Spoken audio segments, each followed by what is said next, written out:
아멘. 감사합니다. 감사합니다. 우리는 계속해서 에베소서 말씀을 보고 있는데요. 에베소서에 대한 고전적인 넌센스 퀴즈가 있죠. 신혼부부가 가장 많이 봐야 할 책이 뭐라고 알고 있습니까? 에베소서. 왜냐하면 애를 베야 하기 때문에. 왜 이런 썰렁한 고전적인 이야기로 하느냐? 사실 오늘 본문은 바울이 마치 자기 애를 뵌 어미의 심정으로 에베소 성도들을 위해 기도하고 있는 본문이기 때문입니다. 산고의 고통을 다 견디고 출산해서 생겨난 그 에베소 성도님들의 상황을 지금 바울은 로마 감옥에서 듣습니다. 들으니까 너무나 심정이 안타까워서 편지를 쓰고 있는 거죠. 우리는 여기까지 오기까지 에베소서 1장 1절부터 14절까지 부르심에 대해서 나눴고, 또 하늘에 속한 신령한 복, 삼위일체 하나님으로 나눠진 것을 살펴봤습니다. 그것을 좀 쉽게 이해하게 돕기 위해서 제가 표를 하나 준비했는데요. 보여주시겠어요? 에베소서 1장의 구조는 이럴 것 같습니다. 바울이 인사하고 하늘에 속한 신령한 복을 삼위일체 하나님 편에서 이야기하고, 그리고 오늘은 바울의 기도, 다음 주에 또 그리스도를 찬미하는 게 있는데, 오늘 이 장면을 통해서 이렇게 바울이 기도하는 것을 통해서 에베소 성도를 위해서 어떤 것을 기도했고 또 왜 기도했는지를 알아서 오늘 우리에게도 적용해 보길 원합니다. 우리도 어떻게 기도해야 되는지, 무엇을 위해 기도했는지 답부터 이야기하면, 다시 제어를 보여주시면 좋겠는데, 답부터 이야기하면 오늘 함께 나누는 이 기도는 기존에 우리가 했던 기도보다는 훨씬 차원이 높은 기도입니다. 그리고 깊은 기도이고 매일매일 해야 되는 기도입니다. 나를 위해서도 해야 되고, 자녀를 위해서는 두말할 것 없고, 가정과 교회를 위해서도 해야 됩니다. 우리가 늘 하는 기도를 넘어 바울이 직접 하나님의 영으로 기도했던 것이 어떤 것인지 함께 살펴보길 원하는데, 15절에 보면 이로 말미암아, 앞에서 이야기했던 성부 하나님, 성자 예수님, 성령 하나님에 속한 신령한 복들 다 기억나시죠? 예정하시고 또 택하시고 또 속량하시고 또 약속하시고 인치시고 보증하신 그 성령 하나님의 신령한 복, 그것으로 말미암아, 그것을 전해 들은 에베소 성도들, 그들에게 어떻게 이야기하느냐? 왜 우리가 먼저 어떤 중요하게 좀 권면하려고 하면 앞에 먼저 격려하잖아요. 그런 것처럼 바울도 지금 감옥에서 이야기를 들으면서 그들을 격려하는데, 바울이 지금 어디에 있는지 좀 같이 이야기를 들으면, 그림을 보면 좀 입체적일까 싶어서 2번 한번 보여주시겠어요? 제가 이제 바울의 여정을 이렇게 설명하고 강의할 때 표를 그린 것 중에 하나인데, 그 다음을 보여주시면, 예루살렘에서 로마로 지금 가고 있습니다. 다음을 보여줄까요? 네, 광풍을 만나서 또 한번 파선하다가 다음을 보여주시면, 저렇게 여러분 보시기에 오른쪽 저 위쪽에 있는 게 로마거든요. 저기에 지금 바울이 감옥에 갇혀 있습니다. 그런데 에베소는 어디 있을까요? 다음을 보여주시겠어요? 저쪽에 바울이 에베소에 편지를 씁니다. 가까운 거리가 아니었습니다.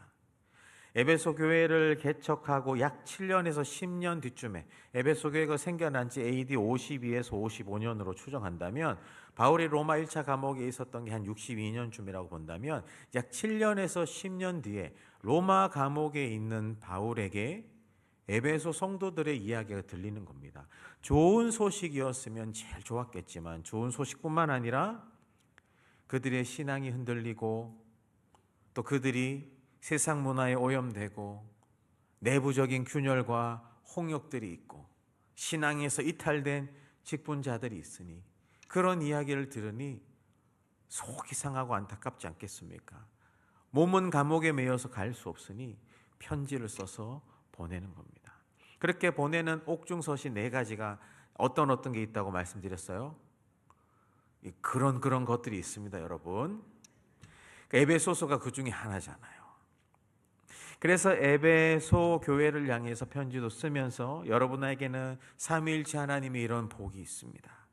그리고 바울 서신은 바울이 굉장히 치밀하고 깊은 수사학을 연구했던 사람이기 때문에 하나하나가 다 연결되어 있습니다. 오늘 우리도 바울의 기도를 살펴보는데 더 잘 이해하기 위해서는 앞에 부분부터 설교를 들으신 분들은 더 잘 이해가 돼요. 삼위일체 하나님의 구원의 경륜, 그것에 연이어서 바울이 기도하거든요. 바울이 지금 기도 편지 중에 기도 부분을 적는데, 그렇게 15절에 보면 주 예수 안에서 너희 믿음과 모든 성도를 향한 사랑을 나도 듣고, 먼저 격려하는 거죠. 여러분은 예수를 향한 믿음이 있습니다. 또 서로 성도를 향한 사랑이 있습니다. 여러분, 교회는 이 두 가지가 균형이 필요합니다.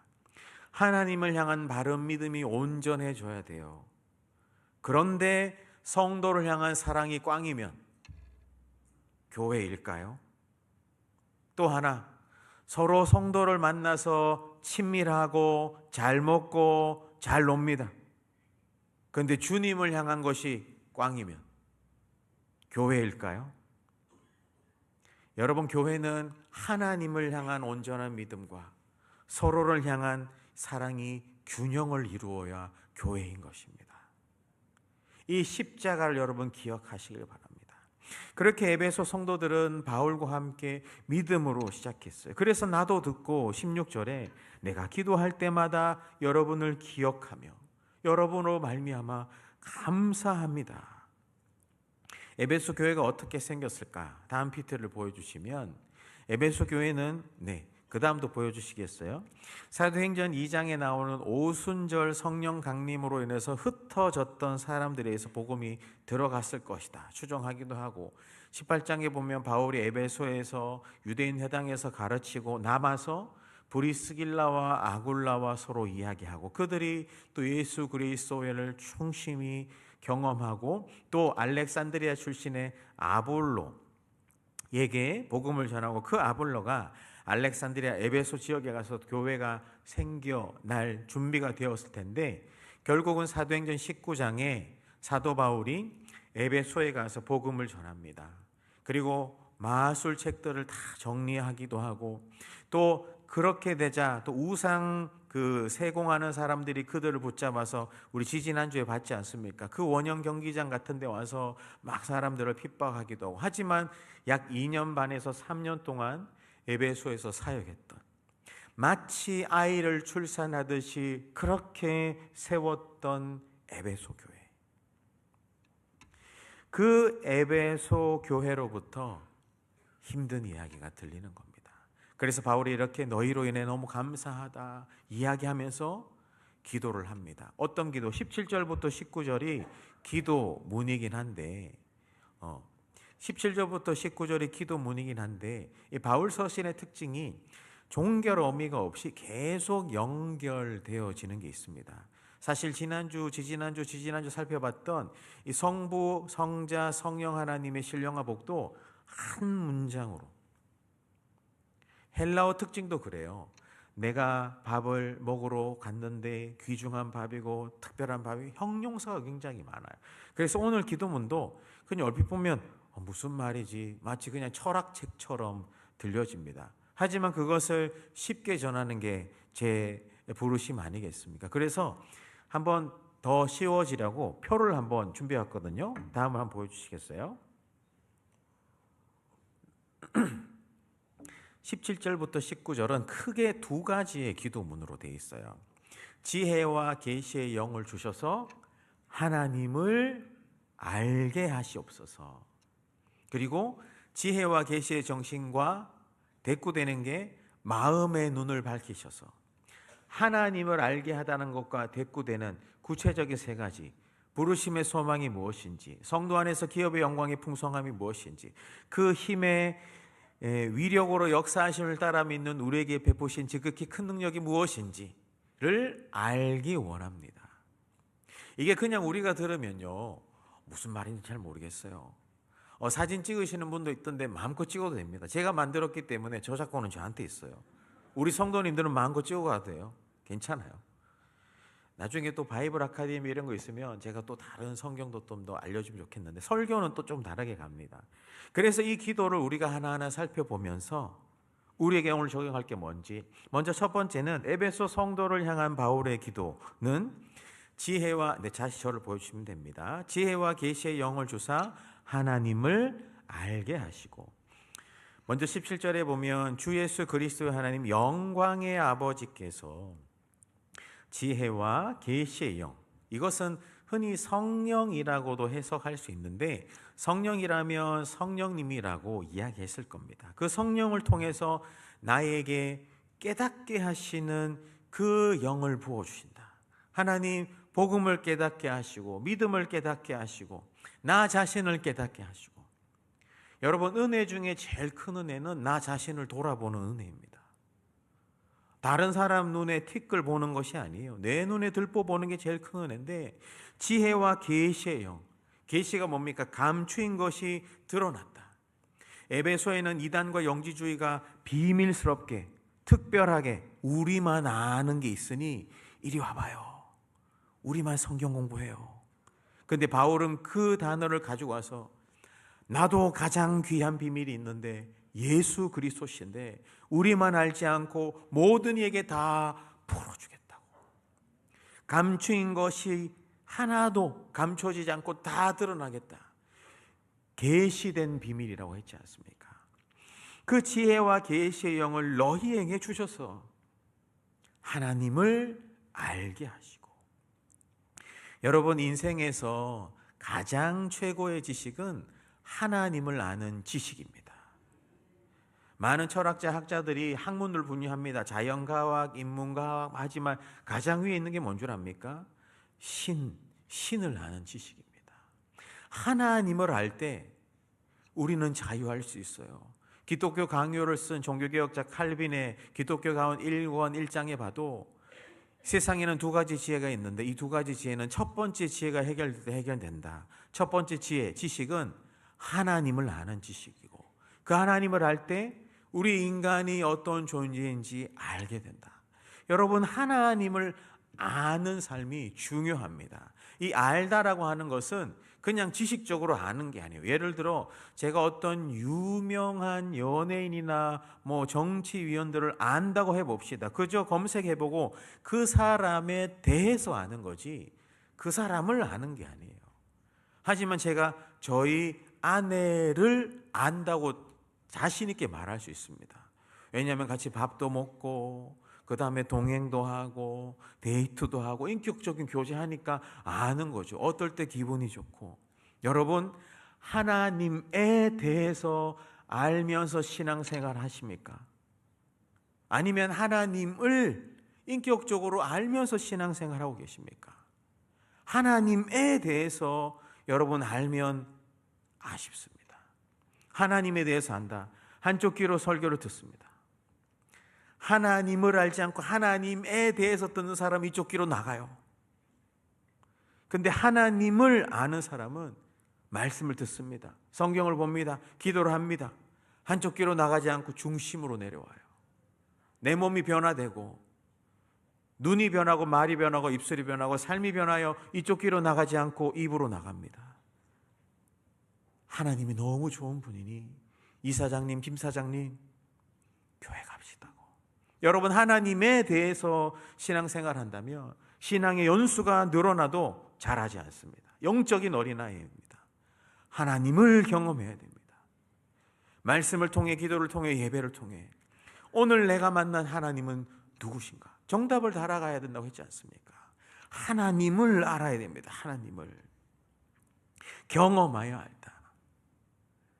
이 버트릭이라는 설교학자는 그런 이야기합니다. 하나님에 대해서 설교하는 것은 직무유기다. 하나님을 설교해야 된다고. 설교하는 저 자신도 먼저 이 하나님을 경험하기 위해서 얼마나 몸부림치는데요. 말만 하려고 하지 않고. 여러분 하나님을 알고 경험하고 인격적으로 교제하는 그런 일이 여러분에게 또 여러분 자녀에게 여러분 목장에 있길 주님의 이름으로 축복합니다. 그래서 이 기도가 중요한 겁니다.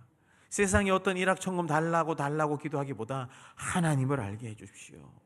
우리 아내 집에 있는 교회에 나오지 않고 쉬고 있는 우리 남편 자녀들이 아내가 하나님을 인격적으로 경험하여 알게 도와주십시오. 목장 예배마다 교회 학교 예배마다 하나님을 경험하여 알게 해주십시오. 기도해야 하는 겁니다. 두 번째는 뭐냐 하면 마음의 눈을 밝히사 부르심의 소망, 성도 안에 영광의 풍성함, 지극히 능력이 크심이 어떤 것인지 알게 하시길 구하노라.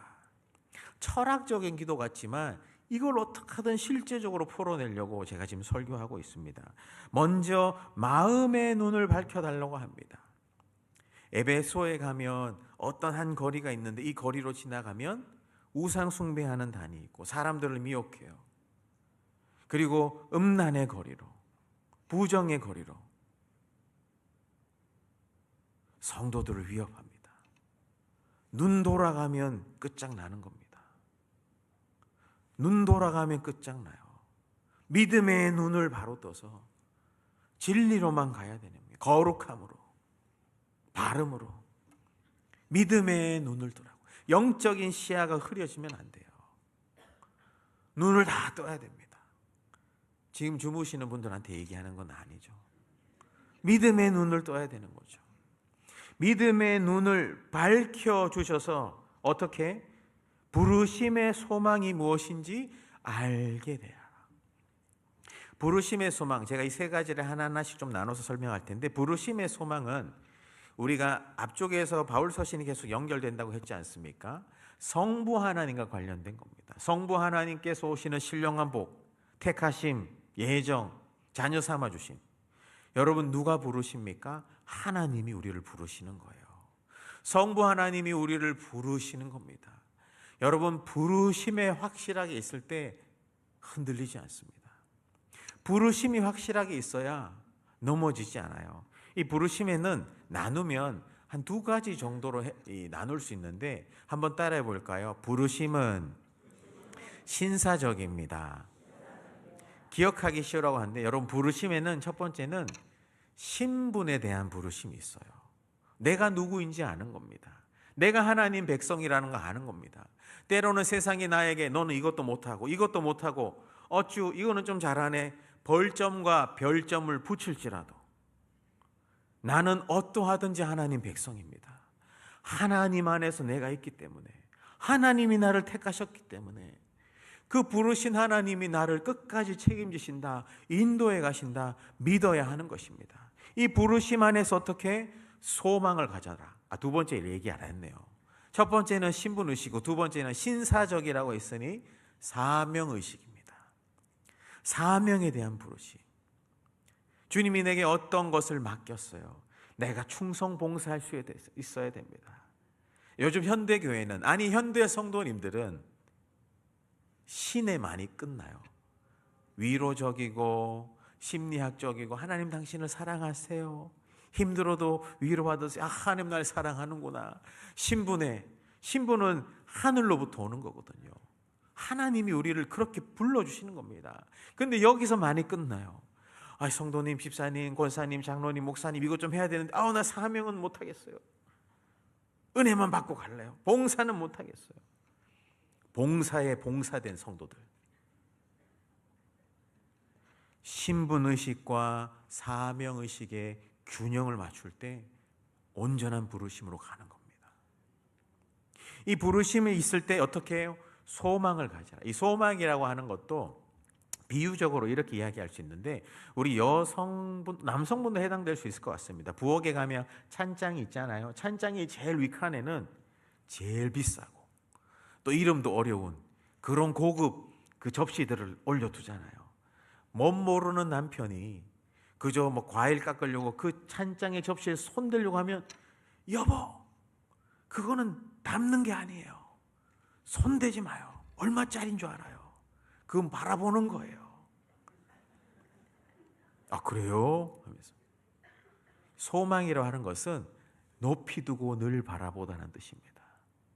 우리를 부르신 그 하나님을 어렵고 힘든 상황이 있을지라도 늘 높이 보고 바라보는 것이 소망입니다. 소망의 눈을 떠야 절망하지 않아요. 상황에만 현실에만 있으면 우린 또 낙심합니다. 하지만 나를 부르신 분이 누구라고요? 하나님이라니까요. 어제도 우리 김종원 선교사님 파송식은 다 했지만 실제로 가는데 이제 다른 일정을 마치고 12시 한 20분쯤에 부랴부랴 와서 또 이야기도 나누고 이제 출발하기 전에 기도 이제 같이 하려고 마당에 또 배웅하려는 사람들이 다 모였습니다. 그래서 이제 기도하고 출발하시죠 하는데 제가 또 그냥 기도하지 않잖아요. 마당에 계신 분들 다 오라고 해서 그 선교사님 가정 중간에 놓고 다 몸에 손을 얹고 기도하자고. 뭐 길 가다가 버스 타고 가는 사람들이 보든지 아니면 동네 사람들이 듣든지 우리는 마당에서 같이 크게 기도하자고. 그래서 같이 크게 기도한 다음에 또 제가 축복 기도하고 또 그냥 보내기 아쉬워서 우리 축복성으로 같이 한번 불러주자고. 또 한 번 부르면 아쉬워서 한 번 더 부르자고. 그렇게 하면서 마지막에 보내면서 안아주면서 다음번엔 앙코르와트에서 봅시다. 캄보디아 땅에서 보자는 거죠. 그러면서 이야기했어요. 여기만 선교사가 아니라 보내는 선교사지만 우리도 보냄받은 선교사라고.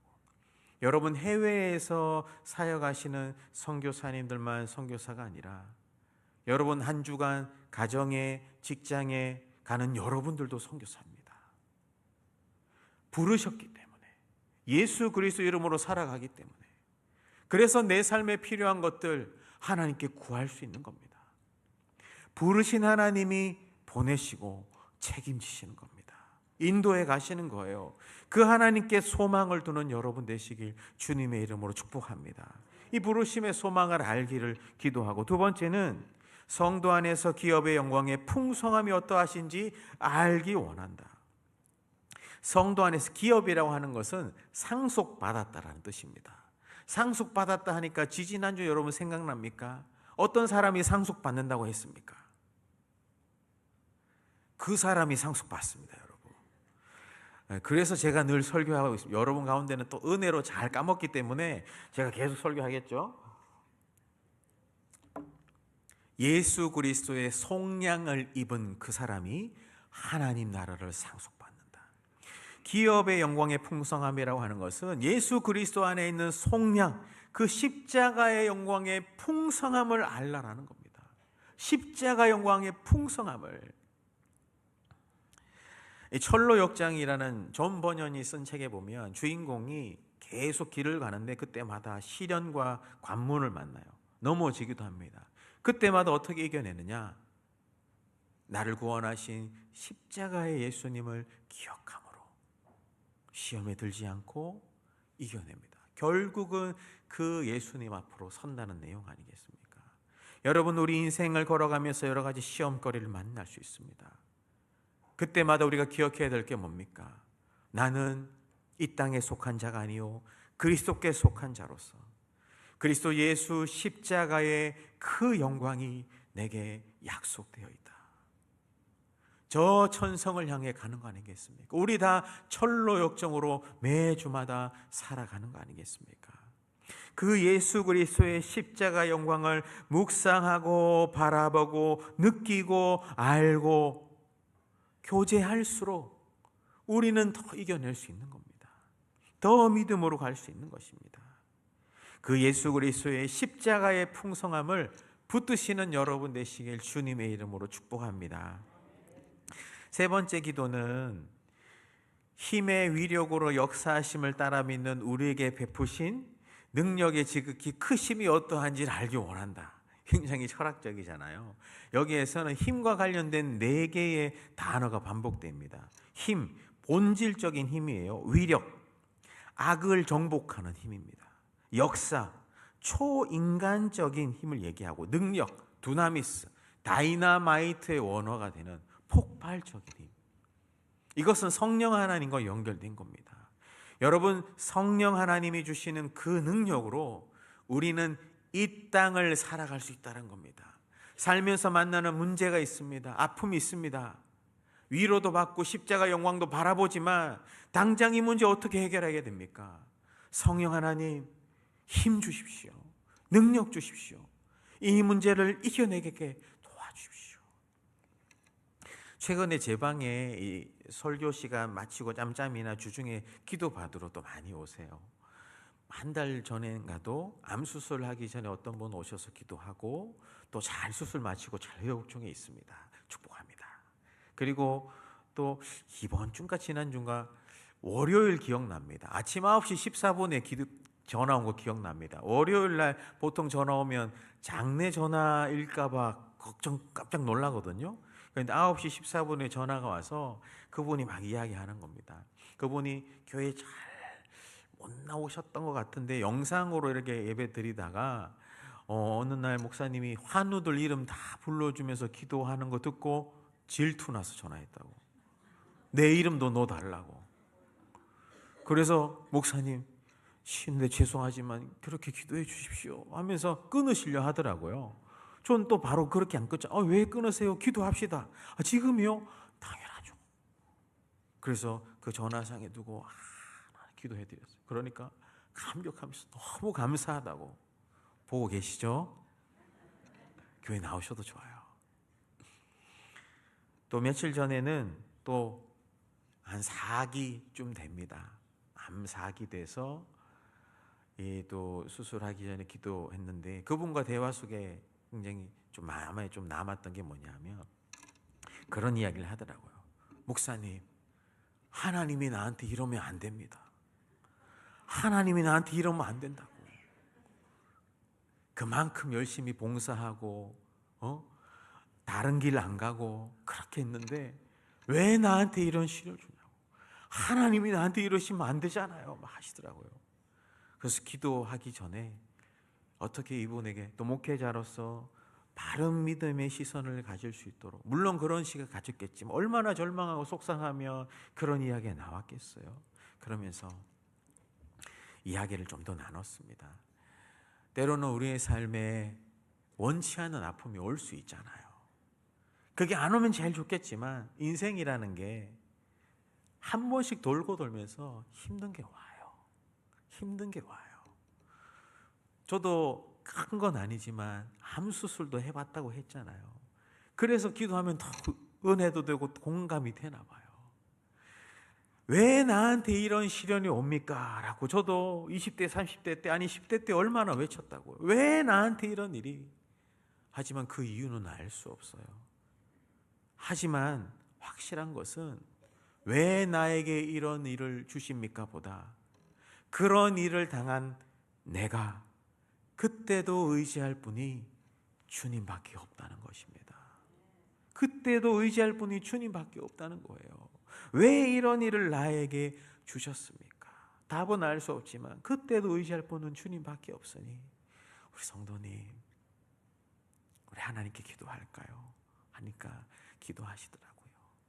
걷는 것도 힘드셔가지고 지팡이 잡고 오셨었는데 그래서 한 15분 정도 열심히 기도해 드렸어요. 그러면서 아이고 제가 몸도 힘드신데 너무 길게 기도한 거 아닙니까? 하니까 그분이 하는 얘기가 지금까지 많이 이 병 때문에 힘들고 절망되고 그랬는데 오늘 내 병이 마치 나은 것처럼 마음이 너무 기쁘고 좋다고. 그러면서 가시는 것까지 함께 배웅해서 손잡아 드리면서 여러분, 병 고침 받는 것도 능력입니다. 그런데 병이 있음에도 믿음 잃지 않고 기도하고 주님 찾는 것도 능력인 줄 믿으시길 바랍니다.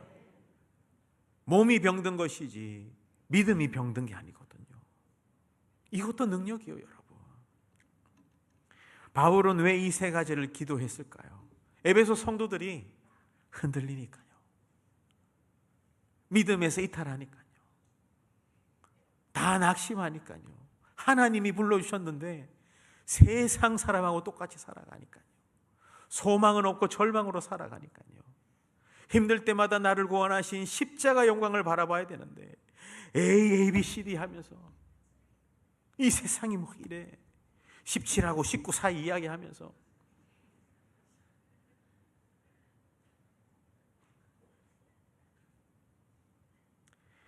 성령 하나님이 주시는 능력으로 능히 이길 수 있는 줄 믿으시길 바랍니다.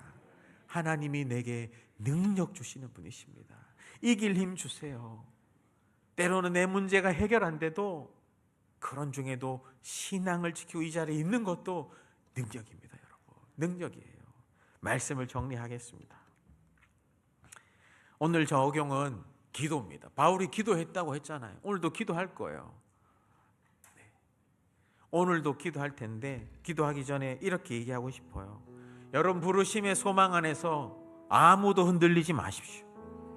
흔들릴 때마다 나를 붙잡고 있는 분이 누구신지 기억하십시오. 믿으십시오. 한쪽 귀로 왔다고 한쪽 귀로 흘리는 이런 사람은 성실교회 교인이 아닙니다. 안성실교회 사람일 겁니다.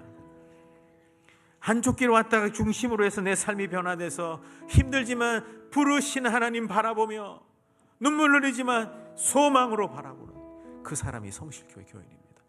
부르심의 소망 안에 흔들리지 마십시오. 또 힘들 때마다 나를 위해 십자가 달리신 예수 그리스도의 그 크신 은혜, 그 큰 사랑을 묵상하십시오.